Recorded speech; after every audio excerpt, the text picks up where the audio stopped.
Bonjour y bienvenidos a Construir tu futuro en Canadá. Soy Javier y en este episodio vamos a hablar de algo que está en boca de todos. ¿Se está cerrando Canadá a los inmigrantes?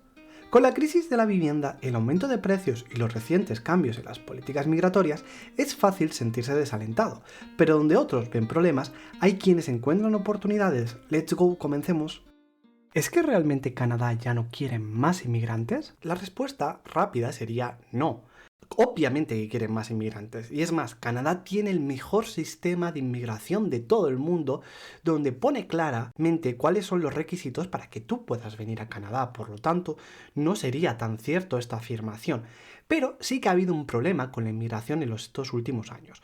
Sobre todo te voy a poner un ejemplo. Yo cuando empecé a indagar sobre dónde venirme a vivir a Canadá y encontrar información, por ejemplo, veía apartamentos por $1,000 o $1,500 en ese rango de precios.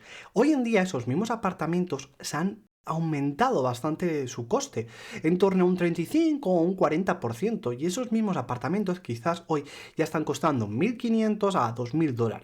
Por lo tanto, siempre vas a poder encontrar un buen apartamento si tienes el tiempo y puedes estar haciendo una búsqueda exhaustiva en las diferentes plataformas donde se suben estos apartamentos. Pero eso ya no es tan fácil o se ha complicado respecto a hace unos años. Por eso el gobierno ha intentado reconducir la situación. Por ello, el gobierno ha reducido sus objetivos en inmigración para este 2025, reduciendo un 21% el cupo de nuevos residentes permanentes, pasando de 500,000 a 395,000 nuevos inmigrantes que iban a poder aplicar a este cambio de estatus de forma temporal a permanente. Entonces, ¿por qué el gobierno está tomando estas medidas? Realmente hay un problema con la vivienda, y es que hay demasiada gente que está requiriendo un apartamento. Y en cambio, la oferta que hay, la gente que construye casas o las viviendas disponibles dentro de Canadá no son suficientes para satisfacer a toda esta gente. Por lo tanto, lo que está buscando el gobierno al reducir su capacidad de generar nuevos ciudadanos que van a residir en Canadá de forma permanente es controlar esta crisis que se está dando. Sí que es cierto que ya hay signos de que están bajando un poco los precios en ciudades como Toronto, por ejemplo. Aún así, si comparáramos con el precio que ha incrementado la vivienda estos últimos 4 años, estas reducciones no serían significativas. Son importantes y es un paso. Como consecuencia, el gobierno también ha aplicado restricciones para los permisos de trabajo para familiares de residentes temporales. A partir del 21 de enero del 2025 ya no vas a poder aplicar o apadrinar a tu pareja. Hasta ahora, por ejemplo, tú podías apadrinar a tu pareja si tú tenías 3 meses de experiencia. Lo que ha pasado es que al final esas personas que estaban apadrinando a sus parejas iban a copar esos apartamentos dentro del mercado. No es lo mismo que venga una persona con una visa temporal y que va a compartir piso seguramente o apartamento con más gente, a que ya se pueda a lo mejor permitir un apartamento para sí solo. Y si encima viene con su familia, va a tener quizás el incentivo de encontrar un apartamento. Por lo que si tú estuvieras dentro de esta categoría, lo que debes de saber es, primero de todo, el contrato de trabajo que debes de tener debe de justificar que al menos tienes 16 meses de contrato. En el caso de que tú tuvieras una visa temporal, pues si la vigencia de tu visa supera los 16 meses, ya podrías apadrinar a tu pareja.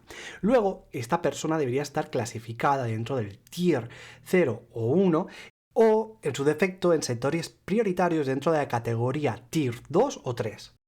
Por ponerte un ejemplo rápido, un Tier 0 serían gerentes de publicidad, marketing, relaciones públicas o gerentes financieros. Un Tier 1 son ocupaciones que normalmente requieren que tengas un título universitario, asesores financieros, ingenieros de software. Y el problema sería con los Tier que te he comentado 2 o 3.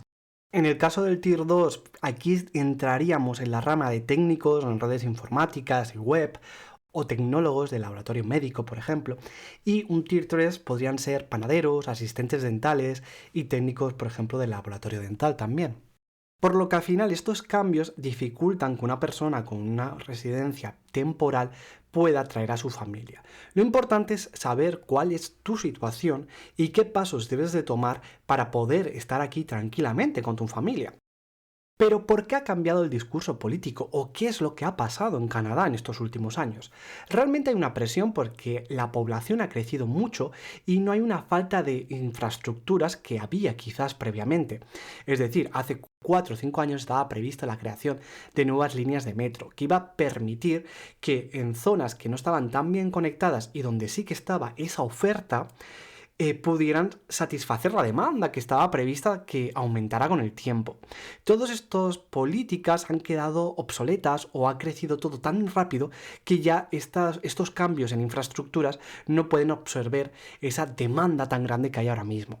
Luego, también hay un cambio en la opinión pública. Al final, las personas que son aquí de Canadá están viendo cómo Canadá se está deteriorando. Tampoco es un cambio abismal o un cambio tan malo comparados a lo mejor con otros países. Pero sí que es cierto que creo que todos los países del mundo tenemos la percepción que en estos últimos 10 años nuestros países han empeorado. En el caso de España, yo por ejemplo te podría decir que noto que hay más inseguridad. Al final ha venido mucha inmigración de otros países y no se han adaptado tan bien, o la inmigración que ha llegado no está tan bien controlada como la que hay aquí en Canadá. No obstante, todos estos países están igual. También está pasando esa situación quizás en Estados Unidos o en otros países de Europa. Como consecuencia, los ciudadanos que están ahora mismo viviendo en Canadá están sintiendo nostalgia de tiempos pasados donde consideraban de que la situación estaba mejor gestionada. Y esta presión es la que ha provocado que el gobierno, dentro de las pocas herramientas que puede tener, intente hacer algún cambio. Pero si tuviéramos que hacer un resumen, básicamente sería: el costo de la vivienda en ciudades claves, como pueden ser Toronto, Vancouver y Montreal, ha aumentado mucho. Luego esto se ha debido a que hay un déficit de construcción de nuevas viviendas y sobre todo no hay estructuras suficientes para poder ofrecer a estas personas que se vayan a vivir quizás a las afueras y aún así estén cerca relativamente del centro.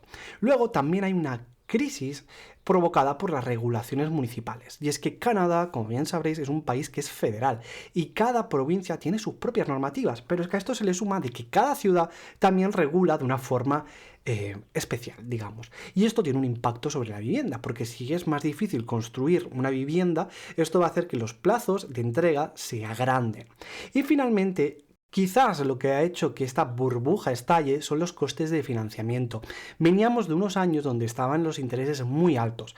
Esto hacía que las personas que tuvieran que comprarse una nueva vivienda tuvieran que pagar una hipoteca mucho mayor, así como las personas que tenían que construir estas nuevas viviendas tuvieran que afrontar unos costes financieros mucho más elevados comparados a años anteriores. Y también el problema que ha habido es que otras provincias que históricamente habían podido también absorber la demanda de nuevos inmigrantes, ya que ofrecían menores costos de vida y eran súper atractivas, como Alberta o Nueva Escocia, ya están empezando a estar saturadas. Y es que también allí ha llegado el incremento de costes.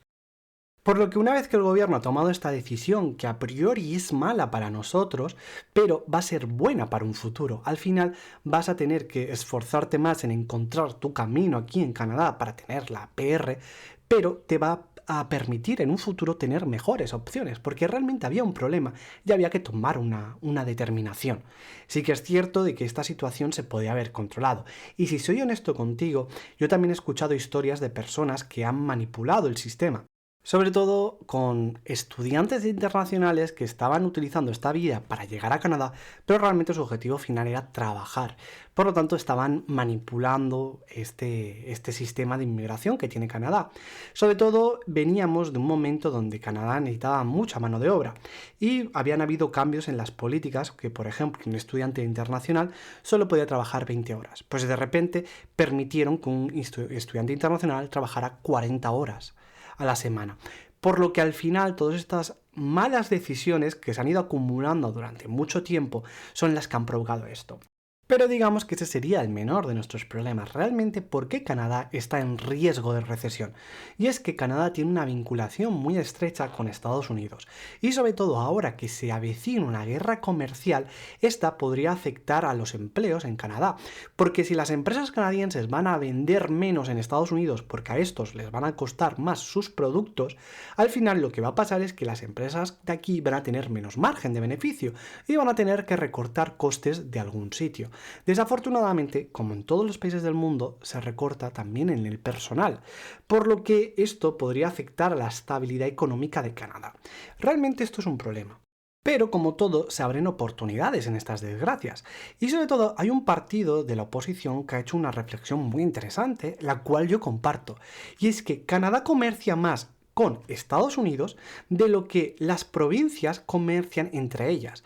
Y como bien os comentaba anteriormente con el tema de la vivienda, hay muchas regulaciones para cada provincia o para cada territorio. Por lo tanto, estas medidas que quizás están planteando de reducir la carga administrativa o los requisitos entre las provincias podrían hacer que se aumentaran las ventas entre estas y poder compensar en un futuro las posibles pérdidas de esta guerra comercial. También Canadá tiene que buscar otros socios y vender sus productos a otros países, así como mejorar sus infraestructuras de trenes o todo aquello que tenga que ver con el mover sus materias primas. Al final Canadá tenía unos conductos que están comunicados de este a oeste, pero realmente no están comunicados del todo, por lo tanto que quizás una solución para poder mover más sus materias primas, que es parte importante de la economía de Canadá, sería acabar estas infraestructuras para poder vender sus productos en cualquier parte del mundo, teniendo que salir desde Vancouver o teniendo que salir desde Montreal. Por lo que, mis amigos, lo único que podríamos hacer para enfrentar esta posible situación es intentar reducir nuestros gastos innecesarios y, sobre todo, como bien he comentado en otros podcasts, empezar a hacer uso de las cuentas registradas. Estas te van a permitir que no pagues impuestos o que dejes de pagar impuestos por operaciones que tengas que hacer. Al final vas a poder optimizar tus ahorros y pagar lo mínimo de impuestos. Esto lo hacen todos los canadienses y tú como nuevo newcomer o como nuevo inmigrante o como nuevo ciudadano lo tienes que hacer también. Así como también, antes de despedirme, te animo a que actualices tu networking, mejores tu LinkedIn para poder encontrar quizás en un futuro mejores oportunidades. Y sobre todo, mantente informado con este podcast o con otros, sobre todo cambios en la economía y en el mercado laboral que hay aquí en Canadá, para poder ajustar tu mentalidad y saber aprovechar en estos momentos de crisis quizás posibles oportunidades. Como te comenté en el capítulo del efecto mariposa, lo importante es ver los trenes que pasan en la vida. Hay mucha gente que está enfocada en subirse al tren o subirse a la oportunidad una vez que la ve. Pero la reflexión que te hice ese día fue de que en la vida pasan muchos trenes y cada día también pasan muchos trenes. Lo que tienes que estar preparado para subirte en el adecuado. Dicho esto, me gustaría saber tu percepción y qué piensas. Voy a dejar una encuesta en este episodio para saber si tú también crees que Canadá está en crisis y a ver cuál es tu opinión. Gracias por escuchar este capítulo. Te dejo en la descripción de este episodio los enlaces de Wealthsimple, Trade Republic e Interactive Broker. Disclaimer, si yo gano, tú también ganas, probablemente. Como bien sabrás, es súper importante empezar a invertir y por ello te voy a dejar los siguientes enlaces, los cuales te van a regalar un bonus inicial o te van a regalar dinero por tu primera inversión siempre que cumplas unos requisitos. Normalmente debes invertir al menos $100 y registrarte y hacer la primera compra en al menos un mes. Me gustaría recordarte que el mejor momento para plantar un árbol fue hace 20 años. El segundo mejor momento es ahora, up to you. Si te ha gustado mi podcast, te agradecería que lo valoraras con la mejor nota en Spotify y en Apple Podcasts, así como seguirnos, y si te animas, dejar tu opinión en los comentarios. También me gustaría pedirte que si conoces a alguien que quiera emigrar o esté viviendo en Canadá, le compartas este episodio. Así como también compartir este episodio con ese amigo que tiene una residencia temporal en Canadá. Hay que prepararse para los cambios que vienen. Recordarte que si tienes cualquier duda respecto a la visa Work and Holiday, puedes unirte al canal de Telegram Work and Holiday Canada. Ahí tanto Lili como yo te podremos contestar a tus dudas o también me puedes mandar un correo. También te animo a que te apuntes a la newsletter. Chao, chao, mis amigos. Hasta la siguiente semana.